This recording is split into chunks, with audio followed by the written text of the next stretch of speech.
Before discussing అరే అసలు అరే కాన్సెప్ట్ ఎందుకు వచ్చింది? సో నార్మల్గా మనం ఒక వేరియబుల్ తీసుకుంటే ఇప్పుడు ఫర్ ఎగ్జాంపుల్ ఇంట్ ఏ అని తీసుకున్నాం, అందులో జస్ట్ ఒక్క వాల్యూనే స్టోర్ చేసుకోగలం. ఒకే వేరియబుల్కి మల్టిపుల్ వాల్యూస్ని మనం స్టోర్ చేసుకోలేం కదా. సో దాన్ని ఓవర్కమ్ చేయడానికి మన అరేస్ అనే కాన్సెప్ట్ ఇంట్రడ్యూస్ చేశారు. సో ఈ అరేస్ అనేది ఏంటి అంటే సేమ్ డేటా టైప్ వాల్యూస్ని కంటిన్యూస్గా స్టోర్ చేయడానికి యూస్ చేస్తాం.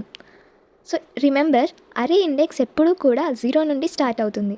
ఫర్ ఎగ్జాంపుల్ అరే ఆఫ్ 0 అని అంటే ఫస్ట్ వాల్యూని ఇండికేట్ చేస్తుంది, అండ్ లాస్ట్ ఇండెక్స్ ఏమైతే ఉంటుందో అది సైజ్ -1 అనమాట. సో జావాలో అరేని 2 వేస్లో డిక్లేర్ చేస్తారు. స్క్రీన్ పైన మీరు చూడొచ్చు. అండ్ అలాగే ఇనిషియలైజేషన్ కూడా 2 వేస్లో చేయొచ్చు. వాల్యూస్ ఆల్రెడీ తెలిసి ఉంటే ఇలా డైరెక్ట్గా డిక్లేర్ చేయొచ్చు, అండ్ సైజ్ ఇవ్వాల్సిన అవసరం కూడా లేదు.